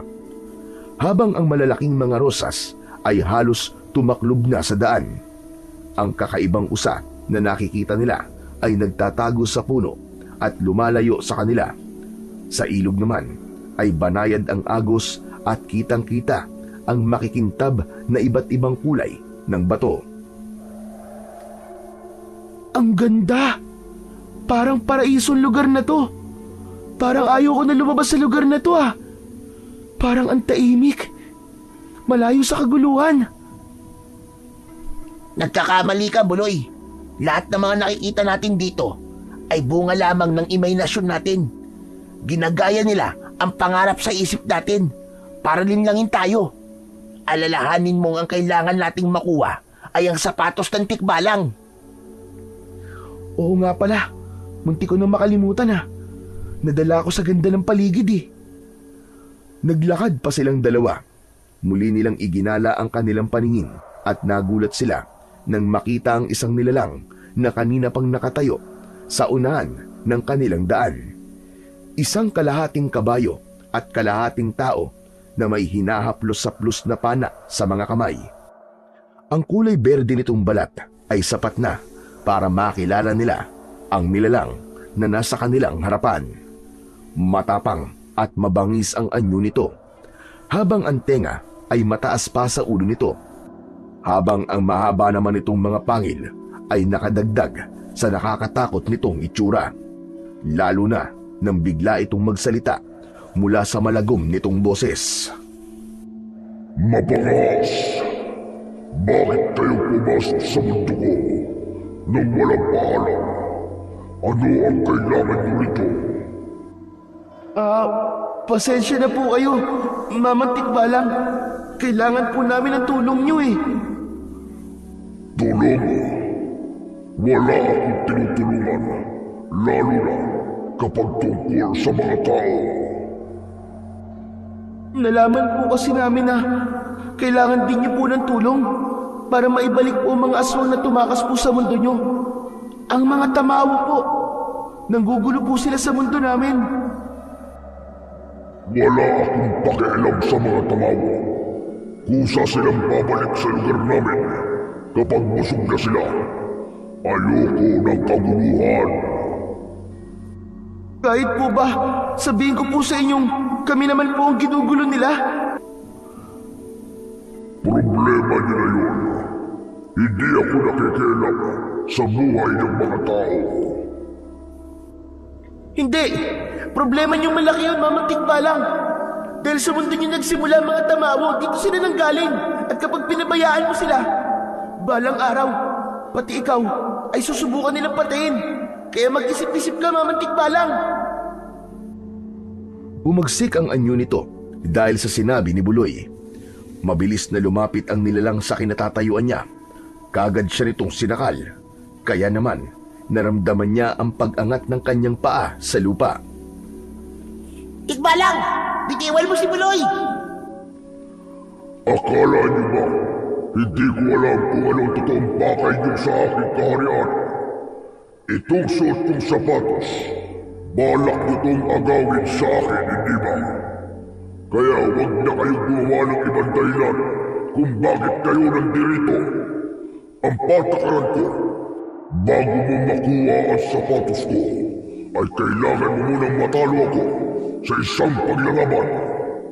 Labanan mo ko, pilay na bata. Ha! Ang lakas ng loob mo, Magamon! Porkit ang kakalabanin mo ay may kapansanan! Duwag ka pala eh! Hindi ka lumalaban ng patas! Nagalit ang Tikbalang sa sinabi ni Pilo, kaya binitiwan nito si Buloy at si Pilo naman ang binalingan nito. Sinakal ng Tikbalang ang leeg ni Pilo habang nagpupumiglas ito sa pagkakasakal ng nilalang. Si Buloy naman ay gumapang sa lupa para abutin ang saklay. Hindi na siya nagdalawang isip, hinampas niya ng saklay ang tuhod ng Tikbalang, kaya't nabitiwan nito si Pilo. Bumagsak ang Tikbalang sa lupa, kaya naman sinamantala yon ni Buloy. Mabilis niyang hinawakan ng buhok nito. Hinila niya yon hanggang sa hindi na ito makagalaw. Dahil sa sakit ay nabitiwan na rin ito ang hawak na pana. Hindi ka na ngayon makakagalaw dahil hindi ako magdadalawang isip na putulin ang buhok mo. Kaya ibigay mo na sa akin ang sapatos mo o kakalbuhin kita ngayon. Hindi maaari. Bitiwan mo ang buhok ko. Nasasaktan ako. Pakawalan mo ko. Buloy! Tama-tama! Kukunin ko lang sapatos niya! Huwag, Pilo! Mapapahama ka kapag ginawa mo yan. Ako lang may kakayahang kumuha sa sapatos niya dahil dati na akong pilay. Ikaw naman ay normal ang mga paa. Kapag hinayaan kitang ikaw ang kumuha ng sapatos niya, ikaw naman ang mapipilay. Hawakan mo na ng tumbok niya at ako na ang gagawa niyan. Mabilis silang nagpalit ng pwesto. Kahit na anong gawing pagwawala ng Tikbalang ay hindi ito makagalaw at makaalis sa kinatatayuan nito dahil hawak nila ang buhok nito. Heto! Hawakan mo lang na mabuti ang buhok niya. Huwag na huwag mong bibitiwan kahit na anong mangyari. Akala niyo ba ay magagamit yung sapatos ko? Hindi yan basta-bastang sapatos. Kailangan na muna niyong pumatay ng isang tamawa bago bumana ang pisa ng sapatos ko sa pilay mo. Hindi ako masamang tao, pero gagawin ko ang sinabi mo. Magkabisa lang ang sapatos para makalakad ako. Tutal, aswang naman ang papatayin ko eh. Dali-daling nilapitan ni Buloy ang paa ng Tikbalang at kinuha niya ang dalawang sapatos nito. Nakita niyang nagliliwanag yun. Sa una ay nahirapan siyang tanggalin dahil panay pa rin ang sipa ng Tikbalang. Pero dahil sa kagustuhan niyang makuha yun, buong lakas niyang hinawakan ng sapatos at halos mapaupo siya sa lupa sa lakas ng pagkakahila niya. Natanggal niya ang sapatos nito. Ano nang gagawin natin sa tigbalang na to, Buloy? Sige na, baka mo naman na siya, Pino. Nakuha na natin ang kailangan natin sa kanya. Siguraduhin mo lang na kaya mong matalo ang mga tamawo at ibalik sila dito. Dahil kapalit na sapatos na yan, ay hindi na kayo magkakaroon ng katahimikan.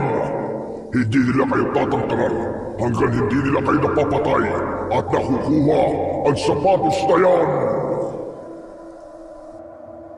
Binitiwan ni Pilo ang tikbalang.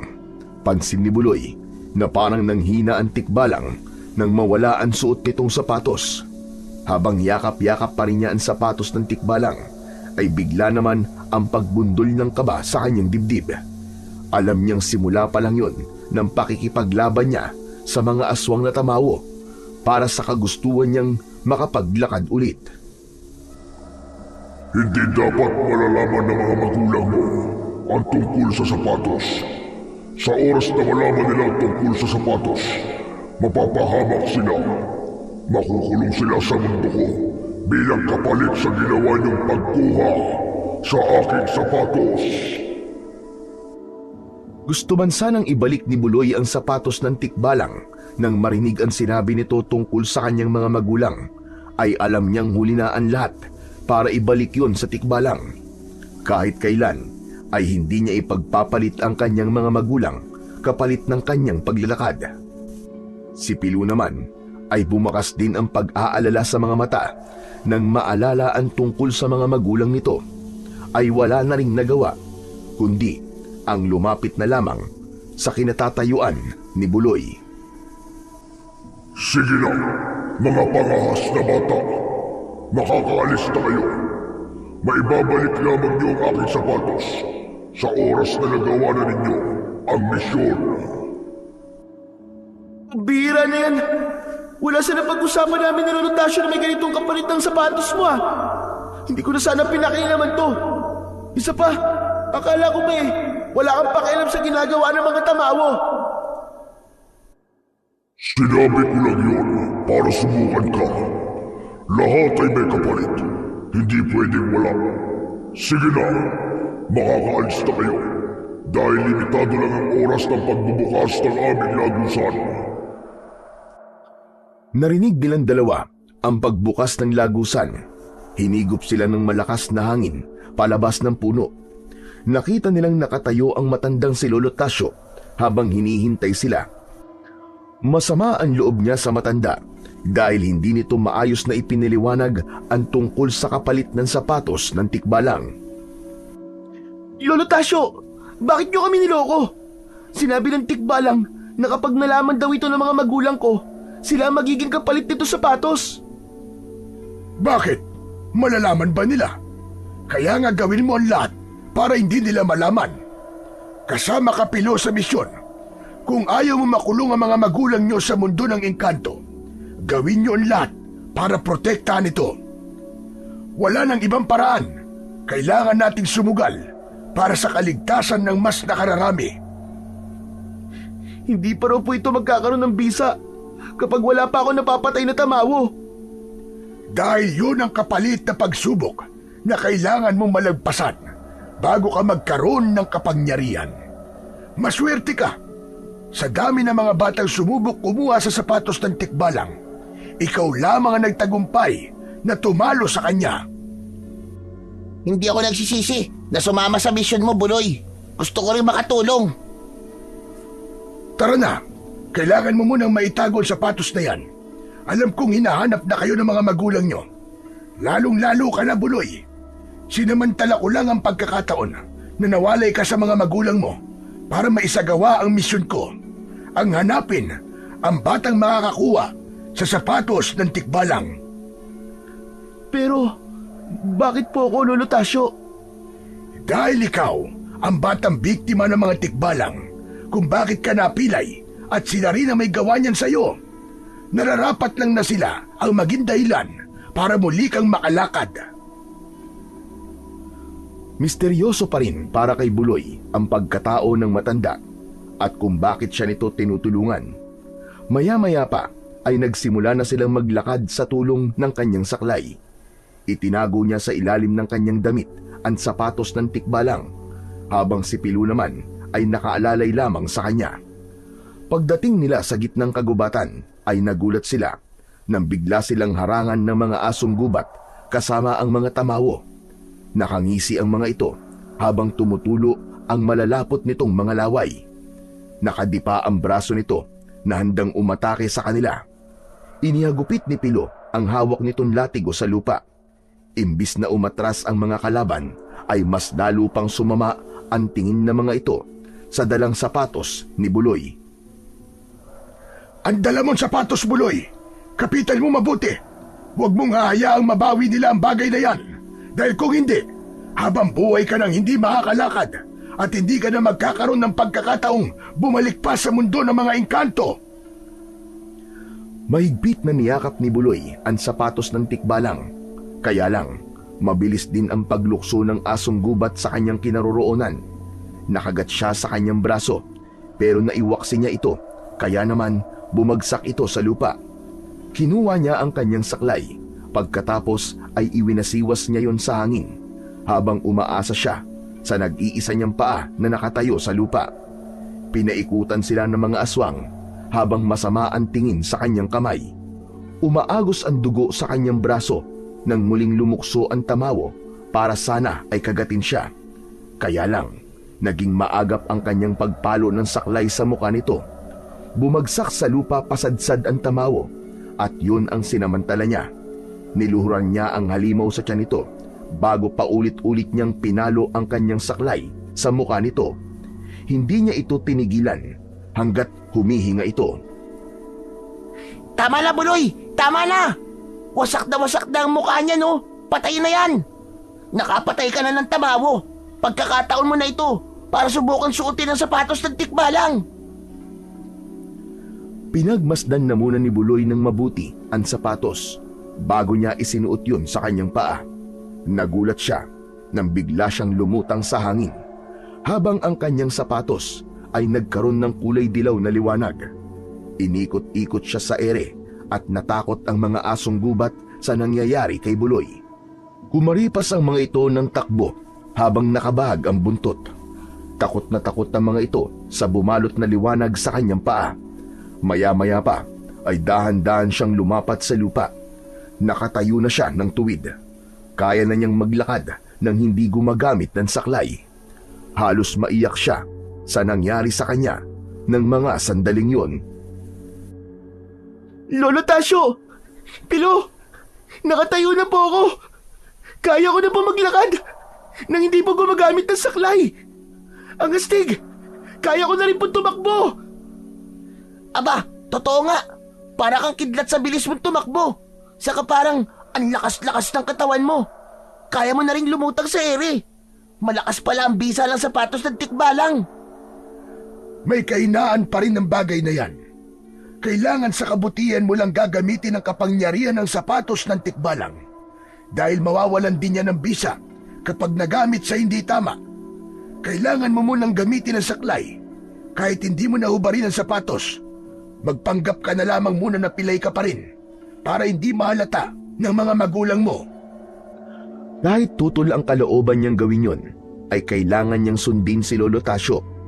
Yun ang unang beses na magsisinungaling siya sa kanyang mga magulang. Muli nilang ipinagpatuloy ang paglalakad, habang siya naman ay inihatid ni Pilo sa kanilang tahanan. Pagdating nila sa bahay nila, ay nagulat pa siya nang makita ang mga magulang, kasama ang mga tanod, si Kapitan na tatay ni Pilo at ang kanyang lolo at lola. Halos maiyak ang mga ito nang makita siya. Hinanap pala siya ng kanyang mga magulang, pero nagtaka ang mga ito nang makitang kasama niya si Pilo. Anak, aba ano nangyari sa'yo? Bigla ka na lamang nawala sa tabi namin. Alam na ni Kapitan anak ang tungkol sa batang napatay ko. Hindi ko akalain na maging sila pala ay inatake ng aswang. Kaya hindi na ako nahirapang magpaliwanag sa kanila. Pasensya na po kayo, Tay. kung pinag-alala ko po kayo. Kasama ko po si Pilo. Nakita ko po siya sa gubat na inaatake ng aswang. Tinulungan ko po siya. Simula po ngayon, magkaibigan na po kami. Hindi na po kami mag-aaway ulit. Totoo ba yun, anak? Opo, Tay. Hindi ba, Pilo? Totoo po ang sinabi ni Buloy, Manggusting. Patawarin niyo po ako kung naging masama po ako sa anak niyo. Hindi na po mauulit yun, promise. Iniligtas niya rin po ako laban sa mga aswang. Kahit naging masama po ako sa kanya. Hindi po siya nagdalawang isip na tulungan ako. Kaya salamat po talaga sa kanya. Mabuti naman kung ganun. O sige na, pumasok na muna kayo sa bahay. Hindi na po, Manggusting. Nandito naman po si tatay. Sasama na po ako sa kanya. Mag-iingat na lamang po kayo. Huwag na lamang po niyong palabasin si Buloy sa bahay. At marami pa po nagkalat na aswang ngayon. Kaya nga eh. O sige, maraming salamat na lang uli sa paghatid mo sa anak ko. Opo. O paano, Buloy? Babalik na lang ako bukas dito. Tutulungan na rin kitang magtinda ng mga laruan mo. Talagang babawi ako sa'yo magmula ngayon. O sige, Pilo. Maraming salamat uli Ingat kayo sa pag-uwi. Kasabay na ni Pilo ang mga tanod at si Kapitan sa pag-alis. Habang si Manggusting naman ay hindi natatanggal ang ngiti sa labi. Masaya ito sa nangyayari sa kanya. Habang ang kanyang dibdib naman ay para ng binabayo ng maso dahil sa pag-aalala. Dahil isang misyon ang kaakibat ng kanyang kakayahan sa paglalakad. Natatakot siyang baka hindi na talaga siya makalakad kahit kailan. Anak, masaya ako nagkaayos na pala kayo ni Pilo. Alam na rin niya siguro na aswang ang kanyang mga kaibigan. Kaya siguro siya nagbago. Opo, Tay. Kumusta po si Nanay? Ayun, masama pa rin ang loob dahil sa pag-aalala sa'yo. Pero ayos na siya. Sinabi niya sa akin na bukas na lamang daw kayo mag-usap. Ang mahalaga raw ligtas ka na. Anak, huwag mo na ulit gagawin yun Pinag-alala mo kami ng nanay mo Aksidente po yun, Tay. Nadapa po ako dahil sa pagmamadali niyo pong makatakas. Hindi niyo po narinig ang tawag ko. Ay nako, mabuti na lamang talaga at walang nangyaring masama sa'yo. Tay, alam niyo po ba na mga tamawo po ang nakalaban natin kanina? Ano ka mo, tamawo? Sino naman ang nagsabi sa'yo niyan? Si Lolo Tasyo po. Siya po ang kasama namin kanina. Nanggaling po kami sa bahay niya. Ginamot niya po ang sugat ko. Anak, sinong Tasyo? Matagal nang patay ang kilala kong Mang Tasyo. Kung sino man siya, ang mabuti pa layuan mo siya, anak. Hindi natin alam kung sinong Tasyo ang tinutukoy mo. Hindi pa po siya patay, Tatay. Buhay na buhay po siya.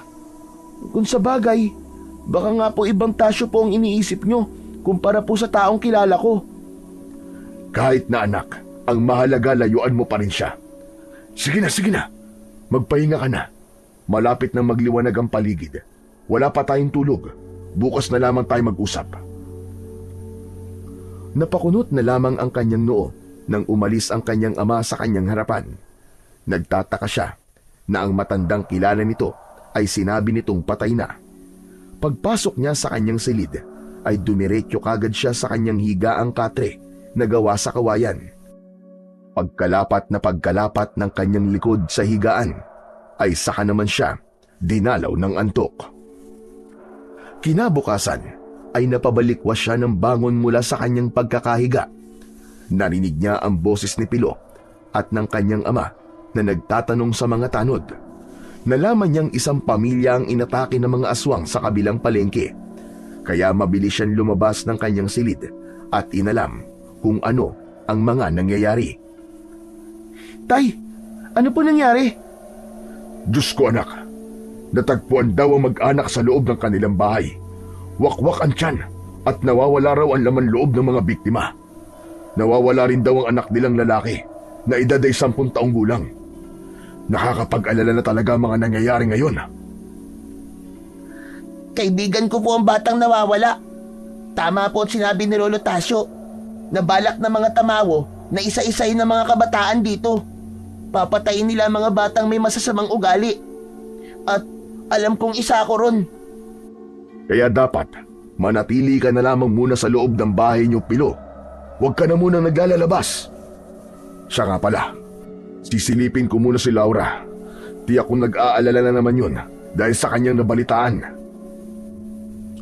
Nang makaalis sa kanilang harapan si Mang Gusting, ay sumunod na rin dito ang mga tanod at silang dalawa na lamang ni Pilo ang natira. Hindi ito mapakali at panay ang linga sa paligid. Buloy, anong balak mo? Kailangan na natin kumilos bago pa mahuli ang lahat. Kailangan natin makipag-usap kay Lolo Tasyo. Sasabihan ko ang mga kaibigan ko na wag muna silang gumala sa gabi. Tuyungan mo kami, Buloy. Natatakot ako na baka ako na ang isunod ng mga aswang na yun eh. Hindi yun mangyayari, Pilo. Gagawa tayo ng paraan para mapigilan sila. Magkita tayo mamaya sa bahay ni Lolo Tasyo. Mamayang gabi, tatakas ako. Parang mali ito eh. Talaga bang kailangan mong tumakas sa mga magulang mo, Buloy? Paano kung mapahamak ka? Gagawin ko to ngayon lang, Pilo. Dahil kung magpapaalam ako sa kanila, hindi naman sila papayag eh. Hindi natin magagawa ang mga plano natin. Kung sa bagay, ngayon lang naman natin to gagawin eh. Matyaga nang naghintay si Buloy sa pagsapit ng dilim. Panay din ang kanyang silip sa higaan ng kanyang mga magulang.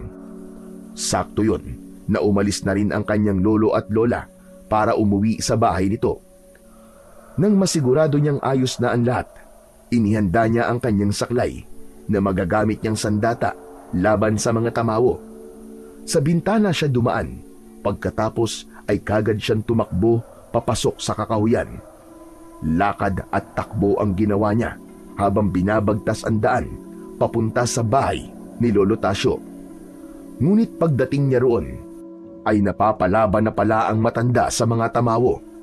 Pilit itong pinapaamin kung nasaan siya, habang si Pilo naman ay nagtatago lamang sa likod ng isang puno habang pinapanood kung paanong nakikipaglaban si Lolo Tasyo sa mga aswang. Bakas sa mukha ni Pilo ang takot. Mabuti naman at dumating ka na, Buloy. Tulungan mo na si Lolo Tasyo, Buloy. Bilisan mo. Oo, wag kang umalis dito ha. Ako ang haharap sa kanila. Mabilis ang ginawang paglapit ni Buloy. Gamit ang kanyang saklay ay pinagpapalo niya ang mga kalaban. Tinamaan ng mga ito sa katawan na halos sabay-sabay rin ang pagbagsak sa lupa. Nang maramdaman ng mga ito ang malakas na enerhiyang gumagapang sa katawan ni Buloy, nagsaan yung asong gubat na ang mga ito. 5 kulay itim na asong gubat ang humarap sa kanya, habang nakangisi na tumutulo ang malapot nitong mga laway, habang abala siya sa pakikipaglaban. Inatake ng mga ito si Lolo Tasyo na mabilis rin naman niyang nasalo ng kanyang saklay. Bumagsak ang malaking asong gubat sa lupa habang umaangil na parang asong galit na galit. Kasunod ang malakas niyang pagsipa sa muka ng mga kasamahan nito. Sa lakas ng kanyang pagkakasipa sa muka ng asong gubat, ay pasadsad itong bumagsak sa lupa. Ilang sandali pa ay lumitaw sa kanilang harapan ang isang nilalang na sa tingin niya ay ang pinuno ng mga tamawo. Bihag nito si Pilo. Pakawalan mo ang kaibigan ko! Dahil kung hindi, sisiguraduhin kong papatayin kita! Kaya pakawalan mo na siya! Pakawalan mo si Pilo! Wala siyang kasalanan sa inyo! Bumalik na kayo sa mundo nyo! Mga peste kayo! Buloy, tulungan mo ako! Ayaw mong pakawalan ha? Patakbong umatake si Buloy sa grupo ng mga tamawo. Halos sabay-sabay ang mga ito sa pag-angil habang hinihintay siyang makalapit. Unang sumuntok ang pinuno kay Buloy, pero naiwasan niya ang kamao nito. Yumuko siya at gumanti siya ng sipa sa leeg nito. Halos lumipad ang pinuno sa lakas ng kanyang sipa. Kasunod ang pagliwanag ng kanyang sapatos. Bumagsak ang kalaban sa lupa habang nagkikikisay ang katawan. Habang ang mga asong gubat naman na nakatayo sa likod ng pinuno ay isa-isa na rin na sumugod sa kanya. Parang kidlat sa bilis kumilos si Buloy para ilaga ng bawat atake ng mga ito. Walang tumama sa mga kalmot ng kalaban sa kanya. Bawat pag-ikot niya sa ere ay tinatamaan ng kanyang sipa ang mga asong gubat. Bumagsak ang mga ito sa lupa hanggang sa masunog ang buong katawan na parang nauupos na kandila. Muling nakabangon ng pinuno ng mga tamawo para umatake at sa pagkakataong yun ay tinamaan ng kuko nito ang dibdib ni Buloy. Bumagsak siya sa lupa. Gumuhit ang sakit at naramdaman niya ang mainit na likidong umaagos sa kanyang dibdib. Sakto ang pagdating ng marami nitong alagad. Pinalibutan sila ng mga ito at ganun na lamang ang gulat niya nang makita niya ang kanyang mga magulang na bihag na rin ng mga bagong dating na tamawo. Balak nito na ipagpalit ang sapatos ng tikbalang sa kanyang mga magulang. Pero ang mas nagulat ay si Mang Gusting nang makita nito si Lolo Tasyo na nakatayo. Tay, anong ginagawa niyo rito? Imposible. Ang buong akala ko patay na kayo. Nakaligtas ako sa kamay ng mga tikbalang anak. At dahil sa pagkakamali ko at kagustuhan kong muling makalakad ang aking apo, nakatakas sa mga tamawo sa kulungan, kaya heto sila at naghahasik na ng lagim. Tay! Lolo Tasyo! Ibig sabihin, mag-ama po kayo? Kung ganon, totoo ko pong lolo si Lolo Tasyo. Siya ang sinisi ko sa nangyari sa iyo, anak. Buloy, sige na, umalis ka na. Isama mo si tatay. Pabayaan mo na kami. Kung ano man ang gusto nilang mabawi sa inyo, ay wag na wag mong ibibigay. Gawin niyo ang lahat para maibalik sila sa kanilang mundo. Itinaas ng pinuno ang kamay nito na may mahabang kuko para itarak na yon sa leeg ng kanyang ama. Pero mabilis siyang sumirko sa ere. Sakto ang pagbagsak niya sa kinatatayuan ng kanyang ama. Nagawa niyang maitulak ang kanyang ama at buong lakas niyang pinalo ng kanyang saklay ang kamay ng pinuno. Bumagsak ito sa lupa at sinamantala naman niya ang pagkakataon para mailigtas naman ang kanyang ina na hawak ng alagad ng pinuno ng mga tamawo. Nakatutok din ang kuko ng tamawo sa leeg ni Aling Laura. Mabilis siyang kumilos. Malakas na sipa ang pinakawalan niya na tumama naman sa leeg ng tamawo. Bumagsak ito sa lupa. Sakto naman ang paglapit ni Pilo at Lolo Tasyo. Pinaulanan ng matanda ng hagupit ng latigo sa katawan ang nakahandusay na tamawo hanggang sa masunog ito sa epekto ng latigo. Si Pilo naman ay magkakasunod na sipa sa sikmura ang pinakawalan nito sa pinuno. Kasabay naman ng malakas na pagsipa ni Buloy sa mukha ng pinuno hanggang sa mamatay ito at masunog ang katawan dahil sa epekto ng liwanag na nagmumula sa suot niyang sapatos ng tikbalang. Ang mga asong gubat ay muling bumalik sa pagiging tamawo. Akma na sanang susugod ang mga ito nang dumating naman ang mga tanod at si Kapitan. Nakita ng mga ito ang malakas na sipa ni Buloy. Nagulat ang mga ito sa nakitang husay ni Buloy sa pakikipaglaban. Napatay niya ang lahat ng mga tamawo. Teka, paano nangyari yun, anak? Nakakalakad ka na. Hindi ko kagad napansin na magaling na pala ang paa mo. Anong ginawa mo? Ibinalik lamang ang nawala sa kanya, anak. Siguro naman, maniniwala ka na sa akin na mababawi natin ang kanyang paa, ang kakayahan niyang makalakad. Tama po si Lolo Tasyo, Tay. Dahil wala pong imposible sa gustong makalakad. Kapag gusto, maraming paraan. Natalo na natin ang mga tamawo. May babalik ng dating katahimikan sa baryo. Makakapaglaro na ulit ang mga kabataan tuwing gabi. May inililihim pa ba kayo sa amin? Sabihin niyo na. Paano ka nakalakad, anak? Wala na po, Tay. Maliban lamang po sa pakikipagkasundo namin sa tikbalang para maibalik ang mga tamawo sa kanilang mundo. Halos manlaki ang mga mata ni Buloy nang biglang bumukas ang puno ng alagaw at iniluwa roon ang tikbalang. Isang nakangiting tikbalang ang nakita niyang lumitaw roon. Napansin ni Buloy na sina Lolo Tasyo, Manggusting at ang mga kasama nilang mga tanod na naroroon ay biglang hindi gumalaw. Silang dalawa lamang ni Pilo ang nakakilos. Salamat sa pagtupad ng misyon niyo na matalo ang mga tamawa. Ang akala ko ay hindi nila magagawa. Isasama ko na sila sa mundo namin. Mamantik balang? Babawiin niyo na po ba yung sapatos niyo? Hindi na. Isa na yung biyaya na nararapat lamang sa kabayanihang ginawa mo para sa aking kaharian. Ibig sabihin po makakalakad na po talaga si Buloy? Tama ka. Makakalakad na siya. Pero sa oras na gumawa siya ng kasamaan, unti-unti mawawala ang bisa at kakayahan ng aking mahiwagang sapatos. Kaya ingatan mo ang bagay na yan at huwag na huwag gagamitin sa kasamaan at sa pansariling interes. Pero, mamantik balang, paano po ang mga tamawo? Ano na po ang gagawin namin sa kanila? Babalik na sila sa pagiging bunga ng alagaw. Mabubura sila sa alaala ng mga nakakita sa kanila. Maging ang mga nangyari ngayon, ilihim mo pa rin ang pagiging isang tagapag-alaga ng sapatos ko. Manatili kang pilay sa paningin ng mga tao. Itama niyo ang pag-uugali ng mga kabataang nananakit ng mga may kapansalang katulad mo at tulad nilang mga bata. Teka, mamantik balang, ano po ba ang totoong misyon ng kaibigan ko? Bakit kailangan pa rin po niyang magpanggap na pilay?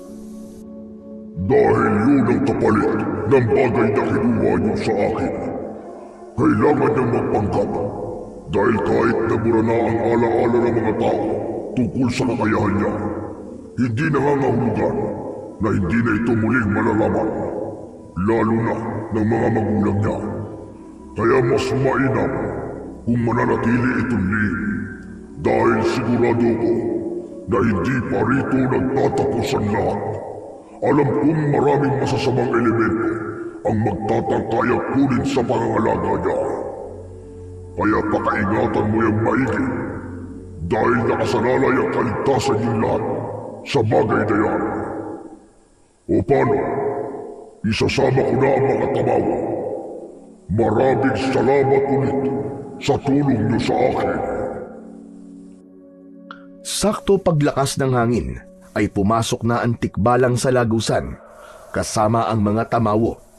Muling gumalaw ang mga tao nang mawala sa kanyang harapan ang tikbalang. Kitang-kita sa mga mata ng kanyang mga magulang ang pagtataka kung bakit naroon ang mga ito sa gitnang kagubatan. Anak, ano nangyari? Wala na mga baboy ramo na umahabol sa atin. Wala na nga sila. Wala na po. Iniligtas po tayo ni Lolo Tasyo. Ay, buhay ka. Imposible ito. Ang buong akala ko po'y patay na kayo. Mahabang kwento, anak. Tsaka ko na ipapaliwanag sa'yo. Ang mahalaga ay magkasama na ulit tayo at buo na ang ating pamilya. Teka, anong ginagawa ni Pilo rito? Nagkaayos na po kami ni Buloy, Manggusting. Talaga? Ang bilis naman yata. Parang ang dami kong nakaligtaan na. Teka, Gusting anak. Huwag ka na muna mag-isip ng kung ano-ano. Anak, masaya ko't nagkita na tayo uli. Patawarin mo ko kung nagawa kong lumayo sa inyo ng apo ko. Ako po ang patawarin niyo, Tay. Akala ko po talaga ay namatay na kayo. Kaya hindi ko po kayo hinanap. Alam na ni Buloy at Pilo na mag-ama ang dalawa. Nakangiting pinapanood ng dalawa ang pagbabati na yon ng mga mahal sa buhay ni Buloy. Tila wala na ngang naalala si Manggusting tungkol sa mga nangyari. Ang naalala na lamang nito ay nung gabi na hinabol sila ng mga baboy ramo. Nakauwi ang mga ito sa bahay kasama si Lolo Tasyo. Pagkatapos humingi ng tawad si Manggusting sa ama, ay nagsama ang mga ito sa bahay nila. Ilang araw pagkatapos ng mga nangyari, ay magkasama ng nagtitinda ng mga laruan sina Pilo at Buloy sa tabing kalye. Hindi na rin tinutukso si Buloy dahil si Pilo ang nagtatanggol sa kanya. Hinangaan si Buloy sa kanyang determinasyong makatulong sa mga magulang kahit na ito ay isang pilay. Muli niyang ipinagpatuloy ang kanyang pag-aaral sa tulong ni Pilo at ng kanyang mga magulang. Walang nakakaalam sa lihim ni Buloy. Tanging si Pilo lamang ang nakakaalam sa kung ano ang nagagawa niya para sa kanilang baryo. Naging matalik silang magkaibigan na ang turingan sa isa't isa ay para ng isang tunay na magkapatid na handang ipagtanggol ang kanilang baryo laban sa mga kampon ng kadiliman na pilit aagawin sa kanila ang kapayapaan at tahimik na buhay.